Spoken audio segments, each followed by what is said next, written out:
നമസ്കാരം, എല്ലാവർക്കും പുതിയൊരു വീഡിയോയിലേക്ക് സ്വാഗതം. ഞാൻ വിഷ്ണു പ്രകാശ്. ഇന്ന് നമ്മൾ ഇൻഷുറൻസ് ക്ലെയിമിൻ്റെ ലോസ് ഓഫ് സ്റ്റോക്ക് പോളിസിയിലെ രണ്ടാമത്തെ പ്രോബ്ലമാണ് ഡിസ്കസ് ചെയ്യാനായിട്ട് പോകുന്നത്. നമുക്ക് ക്വസ്റ്റ്യൻ ആദ്യം ഒന്ന് ഡിസ്കസ് ചെയ്യാം. A fire occurred in the പെർമിസസ് of XY limited on 15th October 2016. തീപിടുത്തം ഉണ്ടാകുന്ന ഡേറ്റ് എന്ന് പറയുന്നത് 15th October 2016 ആണ്. ഡേറ്റ് ഇമ്പോർട്ടൻ്റ് ആണ്, 15th October 2016. And considerable part of stock was destroyed. The stock salvaged rupees 22,000. Goods നഷ്ടപ്പെട്ടു. സാൽവേജ്ഡ് value ആയിട്ട് നമുക്ക് recover ചെയ്ത എമൗണ്ട് എന്ന് പറയുന്നത് 22,000 റുപ്പീസിൻ്റെ ഗുഡ്സ് ആണ്. From the account books and other recorded that saved the following information is available. അപ്പോൾ നമുക്ക് അന്ന് വരെയുള്ള ബുക്ക് ഓഫ് അക്കൗണ്ട് ഡീറ്റെയിൽസ് തന്നപ്പോൾ നമുക്ക് കുറേ ഇൻഫർമേഷൻ തന്നിട്ടുണ്ട്. 2030 അവൈലബിൾ ആയിട്ടുള്ള information, 2014, 15 and 16 information, opening stock, purchase less return, wages, sales less return, closing stock informations ഒക്കെ തന്നിട്ടുണ്ട്. ക്ലോസിംഗ് സ്റ്റോക്ക് 2016 തന്നിട്ടില്ല. ബാക്കി അതായത് 2016 എന്ന് പറഞ്ഞാൽ കറണ്ട് അക്കൗണ്ടിങ് ഇയർ ആണ്. A fire insurance policy four ₹80,000. Fire insurance policy എത്ര രൂപയ്ക്കാണ് എടുത്തിരിക്കുന്നത്? 80,000 റുപ്പീസിൻ്റെ ഫയർ ഇൻഷുറൻസ് പോളിസി എടുത്തിട്ടുണ്ട്. Was taken for the year 2016. The prepare a statement for submission to the insurance company in support of claim or loss of stock. വളരെ simple ആയിട്ടുള്ള ഒരു question ആണ്. Insurance ക്ലെയിമിനെ സംബന്ധിക്കുന്ന loss of stock policy എന്ന് പറയുന്ന problem നമ്മൾ ചെയ്യുമ്പോൾ മെയിനായിട്ട് 3 സ്റ്റെപ്പുകളാണ് നമുക്ക് അപ്ലൈ ചെയ്യാനായിട്ടുള്ളത്. അതിലെ ഫസ്റ്റ് സ്റ്റെപ്പ് എന്ന് പറയുന്നത് ascertainment of value of stock at the time of fire, and second one ascertainment of net loss of stock after deducting salvage value of stock, and the third one is application of average clause. അപ്പോൾ നമ്മൾ ശ്രദ്ധിക്കേണ്ട ഒരു കാര്യം എന്ന് ചോദിച്ചാൽ, answer ചെയ്യുന്നതിന് മുമ്പ് gross profit rate അറിയാമോ, അല്ലെങ്കിൽ കറണ്ട് ഇയറിലെ മെമ്മോറാണ്ടം ട്രേഡിംഗ് അക്കൗണ്ട് പ്രിപ്പയർ ചെയ്ത് കറണ്ട് ഇയറിലെ ക്ലോസിംഗ് സ്റ്റോക്ക് കണ്ടുപിടിക്കാനുള്ള ഇൻഫർമേഷൻസ് എല്ലാം തന്നിട്ടുണ്ടോ എന്ന് നമുക്ക് ചെക്ക് ചെയ്ത് നോക്കണം. അപ്പോൾ നമുക്ക് എന്താണ്, 2016 ഫയർ ഒക്കർ ചെയ്യുന്നത്. അപ്പോൾ നോക്കുക, 2016 ഓപ്പണിംഗ് സ്റ്റോക്ക് തന്നിട്ടുണ്ട്, 2016 നെറ്റ് പർച്ചേസ് തന്നിട്ടുണ്ട്, wages, then sales less return, തീപിടുത്തം ഉണ്ടാകുന്ന അന്ന് വരെയുള്ള ഡേറ്റിലുള്ള കാര്യങ്ങളൊക്കെ നമുക്ക് തന്നിട്ടുണ്ട്. ക്ലോസിംഗ് സ്റ്റോക്ക് അവൈലബിൾ അല്ല. അപ്പോൾ നമ്മൾ ഫസ്റ്റ് സ്റ്റെപ്പ് എന്ന് പറഞ്ഞാൽ മെമ്മോറാണ്ടം ട്രേഡിംഗ് അക്കൗണ്ട് പ്രിപ്പയർ ചെയ്യുക. ഈ ഇൻഫർമേഷൻസ് വെച്ചുകൊണ്ട് മെമ്മോറാണ്ടം ട്രേഡിംഗ് അക്കൗണ്ട് പ്രിപ്പയർ ചെയ്യാൻ നമുക്ക് സാധിക്കുമോ? സാധിക്കത്തില്ല. കാര്യം എന്താണ്, നമുക്ക് ഗ്രോസ് പ്രോഫിറ്റ് റേറ്റ് തന്നിട്ടില്ല. If readymade gross profit percentage is not available. ഇപ്പോൾ ഡയറക്റ്റ് ആയിട്ട് നമുക്ക് ക്വസ്റ്റ്യനിൽ എന്ത് തന്നിട്ടില്ല? ഗ്രോസ് പ്രോഫിറ്റ് റേറ്റ് തന്നിട്ടില്ല. അതുകൊണ്ട് തന്നെ it is to be calculated on the basis of given information relating to the last accounting period or last accounting years. അപ്പോൾ നമുക്ക് എന്ത് ചെയ്യാം, ഈ തന്നിരിക്കുന്ന ലാസ്റ്റ് അക്കൗണ്ടിങ് പീരീഡ് അല്ല പ്രീവിയസ് അക്കൗണ്ടിങ് പീരീഡ് 2013, 14, 15 3 അക്കൗണ്ടിങ് ഇയറിലെ ഇൻഫർമേഷൻസ് തന്നിട്ടുണ്ട്. ഈ ഇൻഫർമേഷൻസ് വെച്ചുകൊണ്ട് നമുക്ക് എന്ത് കണ്ടുപിടിക്കാം? പ്രീവിയസ് ഇയറിലെ ഗ്രോസ് പ്രോഫിറ്റ് കണ്ടുപിടിക്കാം. പ്രീവിയസ് ഇയറിലെ ഗ്രോസ് പ്രോഫിറ്റ് കണ്ടുപിടിച്ച് അതിൽ നിന്ന് നമുക്ക് ആവറേജ് ഗ്രോസ് പ്രോഫിറ്റ് റേറ്റ് കണ്ടുപിടിക്കാനായിട്ട് സാധിക്കും. അപ്പോൾ ഇങ്ങനെ ഒരു ക്വസ്റ്റ്യൻ വന്നു കഴിഞ്ഞാൽ ശ്രദ്ധിക്കേണ്ട കാര്യം എന്താണ്, ഗ്രോസ് പ്രോഫിറ്റ് റേറ്റ് ഡയറക്റ്റ് ആയിട്ട് തന്നിട്ടില്ല എങ്കിൽ നമുക്കത് കണ്ടുപിടിക്കാനുള്ള ഹിന്റ് തന്നിട്ടുണ്ടായിരിക്കും. ഇതിലെ ഹിന്റ് എന്ന് ചോദിച്ചാൽ എന്താണ്, പ്രീവിയസ് ഇയറിലെ ഗ്രോസ് പ്രോഫിറ്റ് കണ്ടുപിടിക്കാനുള്ള 2015, 14 ആൻഡ് 13 3 വർഷത്തെ ഗ്രോസ് പ്രോഫിറ്റ് കണ്ടുപിടിക്കാനുള്ള ഇൻഫർമേഷൻ തന്നിട്ടുണ്ട്. അത് വെച്ചുകൊണ്ട് നമുക്ക് ഗ്രോസ് പ്രോഫിറ്റ് കണ്ടുപിടിക്കാം. അപ്പോൾ നമുക്ക് എന്താണ്, ഫസ്റ്റ് സ്റ്റെപ്പായിട്ട് ട്രേഡിംഗ് അക്കൗണ്ട് പ്രിപ്പയർ ചെയ്യണം. ഏതൊക്കെ വർഷത്തെ പ്രിപ്പയർ ചെയ്യണം? 2013, 14 ആൻഡ് 15 പ്രീവിയസ് ഇയറിലെ ട്രേഡിംഗ് അക്കൗണ്ട് പ്രിപ്പയർ ചെയ്യുക. അത് ഇൻഡിവിജ്വൽ ആയിട്ട് പ്രിപ്പയർ ചെയ്യുന്നതിന് പകരം ഞാൻ 3 കൂടെ കമ്പൈൻ ചെയ്താണ് പ്രിപ്പയർ ചെയ്തിരിക്കുന്നത്. Trading account of XYZ limited 2013, 14 and 2015 particulars 3 ഇയറിലെ എമൗണ്ട് കോളം, അതുപോലെ തന്നെ ക്രെഡിറ്റ് സൈഡിലും 3 ഇയറിലെ എമൗണ്ട് കോളം. നമുക്ക് തന്നിരിക്കുന്ന ഇൻഫർമേഷൻസ് അതേപോലെ നമുക്ക് ട്രേഡിംഗ് അക്കൗണ്ടിലോട്ട് എഴുതാം ഓരോ ഇയറിലെയും. First one, to opening stock.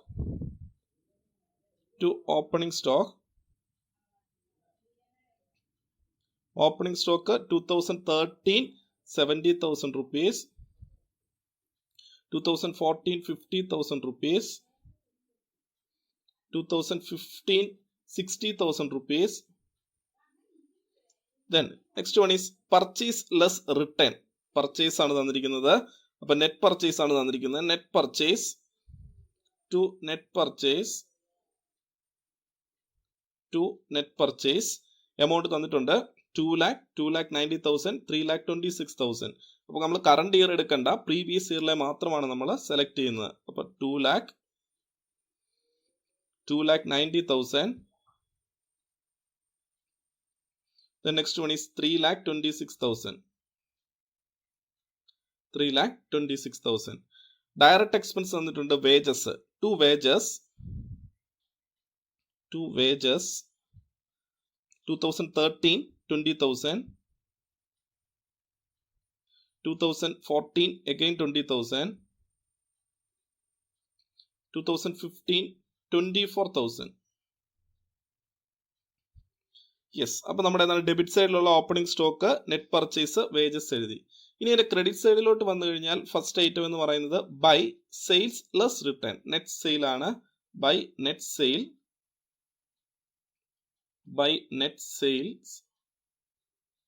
2013 3 lakhs rupees,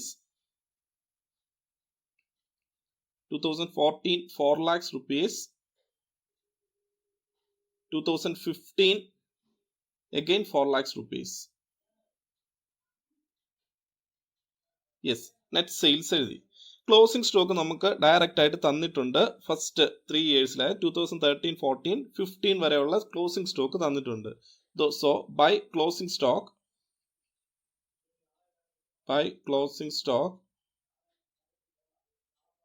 yes 50,000, 60,000, 1 lakhs rupees. yes 2015 1 lakhs rupees. അങ്ങനെ നമുക്ക് തന്നിരിക്കുന്ന ഇൻഫർമേഷൻസ് എല്ലാം നമ്മൾ എഴുതി. സാധാ ട്രേഡിംഗ് അക്കൗണ്ട് പ്രിപ്പയർ ചെയ്യുന്ന പോലെ തന്നെ പ്രിപ്പയർ ചെയ്തു. ഇനി നമുക്ക് എന്താണ് ബാലൻസ് ചെയ്യുക? ബാലൻസ് ചെയ്യുമ്പോൾ balancing figure either gross profit or gross loss. Normally ചെയ്യുന്ന പോലെ തന്നെ നമുക്ക് ബാലൻസ് ചെയ്തേക്കാം. അതെല്ലാം നമുക്ക് നോക്കിക്കഴിഞ്ഞാൽ അറിയാം, ക്രെഡിറ്റ് സൈഡ് ആണ് നമുക്ക് കൂടുതലായിട്ടുള്ളത്. അപ്പം 2015 എടുത്തു കഴിഞ്ഞാൽ 5 lakhs rupees total. 5 lakh. Then നമുക്ക് രണ്ട് ഡെബിറ്റ് സൈഡിലും ക്രെഡിറ്റ് സൈഡിലും എഴുതാം. 5 lakh. യെസ്, 2014 എടുത്താൽ 4,60,000 rupees. 4,60,000. 4,60,000 rupees. 2013 എടുത്താൽ 3,50,000 rupees. 3,50,000 rupees. 3,50,000 rupees. ഇനി നമ്മൾ എന്ത് ചെയ്തേക്കുക? ബാലൻസ് ചെയ്ത് നോക്കിയേക്കുക. അക്കൗണ്ട് ബാലൻസ് ചെയ്യുക. ഡെബിറ്റ് സൈഡിലാണ് നമുക്ക് ബാലൻസിങ് ഫിഗർ വരുന്നത്. അപ്പോൾ അതുകൊണ്ട് തന്നെ ബാലൻസിങ് ഫിഗർ എന്തായിരിക്കും? ഗ്രോസ് പ്രോഫിറ്റ് ആയിരിക്കും. അപ്പോൾ to gross profit carry down. Yes, ഓരോ നോക്കുക. 2013 എടുത്താൽ 60,000 rupees. 60,000 rupees. 14 എടുത്തു കഴിഞ്ഞാൽ 2014 എടുത്താൽ 1 lakhs rupees. ഡിഫറൻസ് ആണ് നമ്മൾ കണ്ടുകൊണ്ടിരിക്കുന്നത്. ദെൻ 2015 എടുത്താൽ 90,000 rupees. യെസ്, അങ്ങനെ നമുക്ക് എന്താണ് കഴിഞ്ഞ 3 വർഷത്തെ, അതായത് പ്രീവിയസ് ഇയറിലെ 3 ഇയറിലെയും ഗ്രോസ് പ്രോഫിറ്റ് നമുക്ക് കിട്ടിയിട്ടുണ്ട്. അങ്ങനെ പ്രീവിയസ് ഇയറിലെ ഗ്രോസ് പ്രോഫിറ്റ് കിട്ടിക്കഴിഞ്ഞാൽ അടുത്ത് നമ്മൾ ചെയ്യാനായിട്ട് പോകുന്നത് average rate of gross profit ആണ് കണ്ടുപിടിക്കാനായിട്ട് പോകുന്നത്. അപ്പോൾ ഓരോ വർഷത്തെയും ഗ്രോസ് പ്രോഫിറ്റ് റേറ്റ് നമുക്ക് കണ്ടുപിടിക്കാം. അപ്പോൾ നമുക്ക് എന്താണ് ഗ്രോസ് പ്രോഫിറ്റ് റേറ്റ് കണ്ടുപിടിക്കണം. ഗ്രോസ് പ്രോഫിറ്റ് റേറ്റ് കണ്ടുപിടിക്കാനായിട്ട് ഒരു ഫോർമുല നമുക്കറിയാം. Gross profit rate is equal to എന്താണ് ആ ഫോർമുല എന്ന് പറയുന്നത്? Previous year gross profit divided by previous year sales into 100. Previous year sales into 100. Yes, gross profit rate is equal to previous year gross profit divided by previous year sales into 100. അപ്പോൾ നമുക്ക് 3 വർഷത്തെ എന്താണ് അങ്ങനെ കണ്ടുപിടിക്കാനായിട്ട് സാധിക്കും. അപ്പോൾ ആദ്യം 2013 എടുത്തു കഴിഞ്ഞാൽ നമുക്ക് നോക്കാം. 2013 yes previous year gross profit, അതായത് 2013 gross profit 60,000. 60,000 divided by then ആ വർഷത്തെ സെയിൽസ് അല്ലെ, പ്രീവിയസ് ഇയർ സെയിൽസ് എന്ന് പറയുന്നത് 2013 സെയിൽസ് എന്ന് പറയുന്നത് എത്രയാണ്? 3 lakhs rupees. 60,000 divided by 3 lakh into 100. Yes, എത്ര വന്നു? 20%. ഇപ്പൊ 20% എന്ന് പറഞ്ഞാൽ നമുക്ക് കിട്ടി 2013 നമ്മുടെ ഗ്രോസ് പ്രോഫിറ്റ് റേറ്റ് 20% ആണ്. അതുപോലെ നമുക്ക് എന്ത് കണ്ടുപിടിക്കണം? 2014 കണ്ടുപിടിക്കണം. 2014 2014 ഗ്രോസ് പ്രോഫിറ്റ് എത്രയാണ്? 1 lakhs rupees. 1 lakhs rupees divided by 2014 sales എത്രയാണ്? 4 lakhs rupees ആണ്. Yes, 4 lakh into 100. യെസ്, അപ്പൊ എത്ര വന്നു? 25%. യെസ്, സെക്കൻഡ് ഇയറിലെ, അതായത് 2014 നമുക്ക് ഗ്രോസ് പ്രോഫിറ്റ് റേറ്റ് കിട്ടി 25%. ഇനി നെക്സ്റ്റ് നമുക്ക് എന്താ കണ്ടുപിടിക്കേണ്ടത്? തൊട്ട് മുന്നേ ഉള്ള പ്രീവിയസ് ഇയറിന്റെ 2015 നമുക്ക് എടുത്തു കഴിഞ്ഞാൽ 2015 ഗ്രോസ് പ്രോഫിറ്റ് എന്ന് പറയുന്നത് 90,000 rupees. 90,000 ഡിവൈഡഡ് ബൈ, അത് ആ വർഷത്തെ സെയിൽസ് നോക്കുക. ആ വർഷത്തെ സെയിൽസ് എത്രയാണ്? അഗൈൻ 4 lakhs ആണ് തന്നിരിക്കുന്നത്. അപ്പോൾ ആ വർഷത്തെ സെയിൽസ് നമ്മൾ എടുക്കുക, divided by 4 lakh divided by 4 lakh into 100. എത്ര വന്നു? 22.5%. 22.5% ആണ് ആ വർഷത്തെ ഗ്രോസ് പ്രോഫിറ്റ് റേറ്റ് എന്ന് പറയുന്നത്. യെസ്, 22.5%. അങ്ങനെ നമ്മൾ ഇൻഡിവിജ്വൽ ആയിട്ട് ഓരോ ഇയറിലെയും ഗ്രോസ് പ്രോഫിറ്റ് റേറ്റ് കണ്ടു. ഇനി നമുക്ക് എന്താണ് കാണാനായിട്ടുള്ളത്? Average rate of gross profit ആണ്. അതായത് ഈ 3 വർഷത്തെ, 3 ആണ് 3, 4 ആണ് 4, 5 ആണ് 5, എത്ര വർഷത്തെയാണോ നമുക്ക് ഇൻഫർമേഷൻ ഉള്ളത് അതിന്റെ ആവറേജ് കാണുക എന്നുള്ളതാണ്. യെസ്, അപ്പൊ നമുക്ക് എന്താണ്? ആവറേജ് ഗ്രോസ് പ്രോഫിറ്റ് കാണാം. Therefore, average gross profit is equal to average gross profit rate is equal to, or gross profit is equal to, എങ്ങനെ കണ്ടുപിടിക്കാം? 3 വർഷത്തെ 20% plus 25% plus 22.5% ഡിവൈഡഡ് ബൈ 3 വർഷമാണ്, അതുകൊണ്ട് 3 years. എത്ര ഇയർ ആണോ അത്ര ഇയർ കൊണ്ട് ഡിവൈഡ് ചെയ്തേക്കുക, 3 years. അപ്പോൾ നമുക്ക് എത്ര കിട്ടി? ഫൈനൽ ആൻസർ എന്ന് പറയുന്നത് 22.5%. 22.5%. അപ്പോൾ നമ്മുടെ ഗ്രോസ് പ്രോഫിറ്റ് റേറ്റ് നമ്മൾ കണ്ടുപിടിച്ചു. നമുക്ക് തന്നിരിക്കുന്ന ഹിന്റ് ഉപയോഗിച്ച് നമ്മൾ റേറ്റ് കണ്ടുപിടിച്ചു 22.5% എന്ന് പറഞ്ഞുകൊണ്ട്. ഇങ്ങനെ വളരെ സിമ്പിൾ ആയിട്ട് നമ്മുടെ ഫസ്റ്റ് സ്റ്റെപ്പ് നമ്മൾ കഴിഞ്ഞു. ഇനി ആസ് യൂഷ്വൽ നമ്മൾ ചെയ്യാനുള്ള ലോസ് ഓഫ് സ്റ്റോക്ക് പോളിസിയിലെ 3 സ്റ്റെപ്പിലോട്ട് നമുക്ക് പോകാം. ഓക്കെ, ഫസ്റ്റ് സ്റ്റെപ്പിൽ നമ്മൾ ascertainment of stock as on the date of fire heading നമ്മൾ എഴുതി. അതിനുശേഷം നമ്മുടെ അക്കൗണ്ടിന്റെ ഹെഡിങ് എഴുതി, memorandum trading account from 1st January 2016 to 15th October. തീപിടുത്തമുണ്ടായ ഡേറ്റ് വരെയുള്ള മെമ്മോറാണ്ടം ട്രേഡിംഗ് അക്കൗണ്ട് ആണ് പ്രിപ്പയർ ചെയ്യുന്നത്. ഡെബിറ്റ് സൈഡ് ഉണ്ട്, ക്രെഡിറ്റ് സൈഡ് ഉണ്ട്, പർട്ടിക്കുലേഴ്സ്, എമൗണ്ട് കോളം. ഇനി നമുക്ക് എന്താണ്? ഈ 2016 ഇൻഫർമേഷൻസ് ആണ് നമുക്ക് നോക്കാനായിട്ടുള്ളത്. 2016 ഇൻഫർമേഷൻസ് വെച്ച് ഫില്ല് ചെയ്യാം. നമുക്ക് first item to opening stock. To opening stock. Opening stock amount എത്രയാണ് നമുക്ക് എഴുതേണ്ടത്? 1 lakhs rupees. Opening stock 1 lakhs rupees. Then രണ്ടാമത്തെ ഐറ്റം എന്ന് പറയുന്നത് എന്താണ്? നെറ്റ് പർച്ചേസ് ആണ്. Again to net purchase. Net purchase.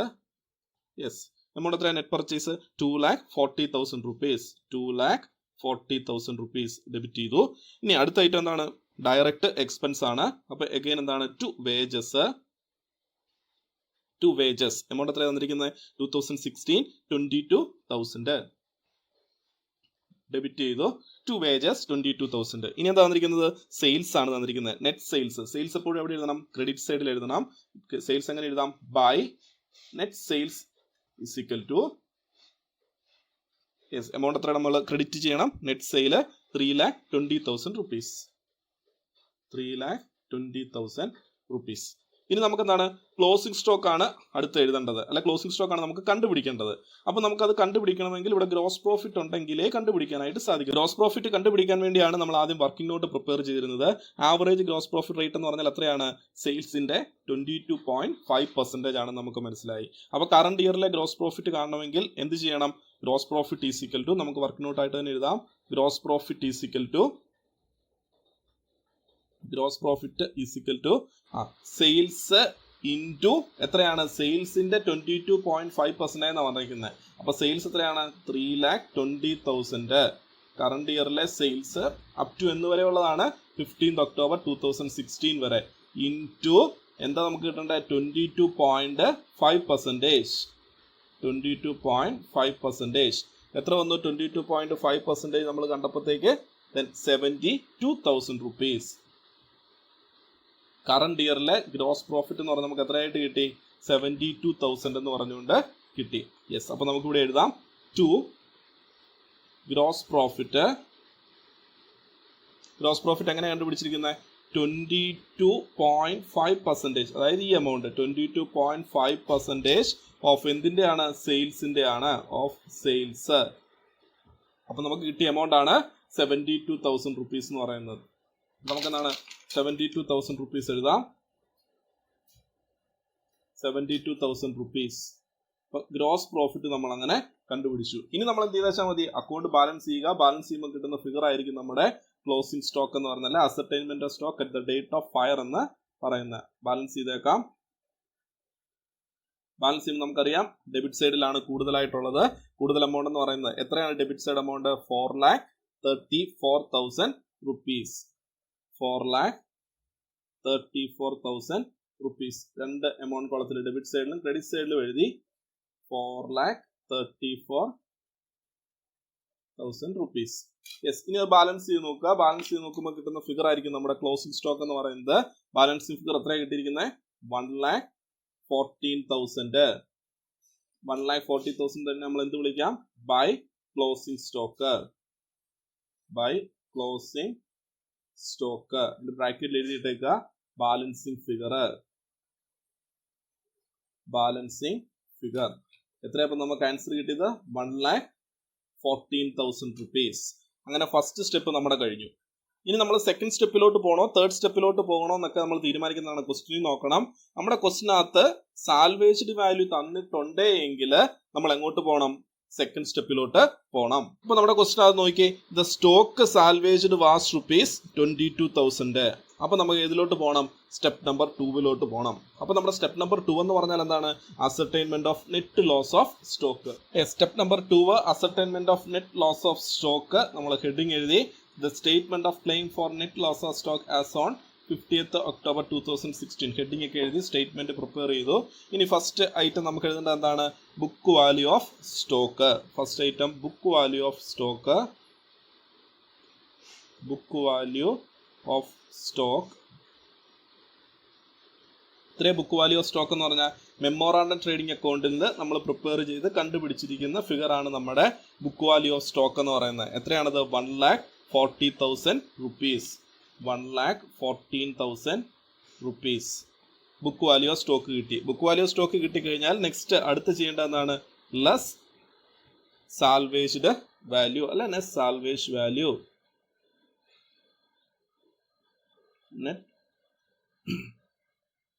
Less salvage value. എത്രയാ സാൽവേജ് വാല്യൂ? ക്വസ്റ്റിനകത്ത് നമുക്ക് പറഞ്ഞിട്ടുണ്ട് the stock salvage was ₹22,000. 22,000 rupees. അപ്പൊ ഈ സാൽവേജ് വാല്യൂ ഉണ്ടെങ്കിൽ മാത്രം നമ്മൾ ഏത് സ്റ്റെപ്പ് ചെയ്താൽ മതി? സെക്കൻഡ് സ്റ്റെപ്പ് ചെയ്താൽ മതി. അപ്പൊ സാൽവേജ് വാല്യൂ ഉണ്ട്. ഇനി അത് ഡിഡക്ട് ചെയ്തേക്കുക. ഡിഡക്ട് ചെയ്യുമ്പോൾ കിട്ടുന്ന ഫിഗർ എത്രയാണ് നമുക്ക് നോക്കാം. ഡിഡക്ട് ചെയ്യുക. ഡിഡക്ട് ചെയ്യുമ്പോൾ കിട്ടുന്ന ഫിഗർ എത്രയാണ്? 92,000 റുപ്പീസ്. 92,000 റുപ്പീസ്. ഈ 92,000 റുപ്പീസിന് നമുക്ക് എന്ത് വിളിക്കാം? ലോസ് ഓഫ് സ്റ്റോക്ക് എന്ന് വിളിക്കാം. ലോസ് ഓഫ് നെറ്റ് സ്റ്റോക്ക് എന്ന് വിളിക്കാം. Loss of net stock. Loss of net stock 92,000 എന്ന് കിട്ടി. ഇനി നമുക്ക് എന്താണ് last and final step? Step number 3 ആണുള്ളത്. ആപ്ലിക്കേഷൻ ഓഫ് ആവറേജ് ക്ലോസ് എന്ന് പറയുന്നത്. അപ്പൊ ആവറേജ് ക്ലോസ് ആപ്ലിക്കബിൾ ആണോ അല്ലയോ എന്നാണ് നമുക്കിനി ചെക്ക് ചെയ്യേണ്ടത്. അപ്പൊ നമ്മൾ നോക്കേണ്ടത് എന്താണ്? നമ്മുടെ ബുക്ക് വാല്യൂ ഓഫ് സ്റ്റോക്ക് അല്ല മെമ്മോറാണ്ടം ട്രേഡിംഗ് അക്കൗണ്ടിൽ നമുക്ക് കിട്ടിയിരിക്കുന്ന the stock as on the date of fire 1,14,000 റുപ്പീസും നമ്മുടെ ഇൻഷുറൻസ് പോളിസി എമൗണ്ടും തമ്മിൽ കമ്പയർ ചെയ്യുക. Fire insurance policy amount ₹80,000. The closing stock 1,14,000 rupees തമ്മിൽ കമ്പയർ ചെയ്ത് നോക്കുക. കമ്പയർ ചെയ്ത് നോക്കുമ്പോഴത്തേക്ക് ഏതാണോ കൂടുതലെന്ന് നോക്കുക. ഇൻഷുറൻസ് പോളിസി എമൗണ്ടിനേക്കാൾ കൂടുതലാണ് ക്ലോസിംഗ് സ്റ്റോക്ക് എങ്കിൽ ആവറേജ് ക്ലോസ് അപ്ലൈ ചെയ്യണം. അപ്പം ഈ കേസിനകത്ത് പറഞ്ഞിരിക്കുന്ന കാര്യം എന്താണ്? Closing stock 1,14,000 rupees. Fire insurance policy amount 80,000 rupees എന്ന് വെച്ചാൽ ആവറേജ് സ്റ്റോക്കിനേക്കാൾ താഴെയാണ് ഞാൻ ഇൻഷുറൻസ് പോളിസി എടുത്തിരിക്കുന്നത്. അണ്ടർ ഇൻഷുറൻസ് ആണ് എടുത്തിരിക്കുന്നത്. അണ്ടർ ഇൻഷുറൻസ് ആയതുകൊണ്ട് തന്നെ 80,000 എടുത്തിട്ടുള്ളൂ. അതുകൊണ്ട് തന്നെ നമുക്ക് ഏത് കേസ് ഇവിടെ ആപ്ലിക്കബിൾ ആണ്? Application of average clause. Yes. നമുക്ക് സ്റ്റെപ്പ് നമ്പർ 3 പോവാം. അങ്ങനെ third step and final step എന്ന് പറഞ്ഞാൽ ascertainment of claim to be lodged എന്ന് വെച്ചാൽ ആപ്ലിക്കേഷൻ ഓഫ് ആവറേജ് ക്ലോസ്. അതിനൊരു ഫോർമുല നമുക്കറിയാം. ഫോർമുല എന്താണ്? Claim to be lodged is equal to net loss of stock into policy value divided by value of stock on the date of fire. Yes, ഈ formula ഉപയോഗിച്ച് നമുക്ക് എന്താണ് average close apply. എന്തുകൊണ്ടാണ് average close apply ചെയ്തത്? Under insurance ആണ് ചെയ്തിരിക്കുന്നത്. നമ്മുടെ സ്റ്റോക്കിന്റെ വാല്യൂവിനേക്കാൾ കുറവാണ് ഇൻഷുറൻസ് പോളിസി നമ്മൾ എടുത്തിരിക്കുന്നത്. അതുകൊണ്ടാണ് സ്റ്റെപ്പ് നമ്പർ 3 നമുക്ക് പോകേണ്ട വന്നത്. യെസ്, നമുക്ക് ഓരോ ഫിഗർ ഇട്ട് കൊടുക്കാം. Net loss of stock. Net loss of stock നമുക്ക് എവിടെ നിന്ന് കിട്ടും? Ascertainment of net loss of stock step number 2 നിന്ന് കിട്ടി 92,000 rupees into policy value. Policy value എവിടെ നിന്ന് കിട്ടി? ക്വസ്റ്റിനിൽ തന്നിട്ടുണ്ട്. Fire insurance policy of rupees 80,000 into 80,000 divided by value of stock on the date of fire. അതായത് തീപിടുത്തം ഉണ്ടായ ഡേറ്റിലെ സ്റ്റോക്കിന്റെ വാല്യൂ. അത് നമുക്ക് എവിടെ നിന്ന് കിട്ടും? First step number 1 memorandum trading account. Then by closing stock 1,14,000 rupees. Yes, divided by 1,14,000 rupees. Yes, അപ്പം 92,000 into 80,000 divided by 1,14,000 rupees. എത്ര വന്നു എമൗണ്ട് എന്ന് പറയുന്നത്? Rupees 64,561 rupees. എത്ര വന്നേ? 64,561 എന്ന് പറഞ്ഞ് നമുക്ക് എമൗണ്ട് കിട്ടി. അങ്ങനെ നമുക്ക് എന്താണ് വളരെ സിമ്പിൾ ആയിട്ട് നമുക്ക് എമൗണ്ട് കണ്ടുപിടിക്കാനായിട്ട് പോകും. നമ്മുടെ ഫൈനൽ ആൻസർ എന്ന് പറഞ്ഞാൽ എത്രയാണ്? 64,561 rupees ആണ്. 64,561 rupees. ഇതാണ് വളരെ സിമ്പിൾ ആയിട്ട് നമുക്ക് ഫയർ ഇൻഷുറൻസിനകത്ത് ലോസ് ഓഫ് സ്റ്റോക്ക് കണ്ടുപിടിക്കാനായിട്ട് സാധിക്കുന്ന 3 step. Step number 1 ascertainment of stock as on date of fire. Step number 2 ascertainment of net loss of stock. Step number 3 ascertainment of claim to be lodged or application of average clause. ഈ topic മനസ്സിലായി എങ്കിൽ എൻ്റെ video like ചെയ്യുക, comment ചെയ്യുക, share ചെയ്യുക. ചാനലിൽ subscribe ചെയ്യാതെ ഉണ്ടെങ്കിൽ സബ്സ്ക്രൈബ് ചെയ്തേക്കുക. എല്ലാവർക്കും നന്ദി, നമസ്കാരം.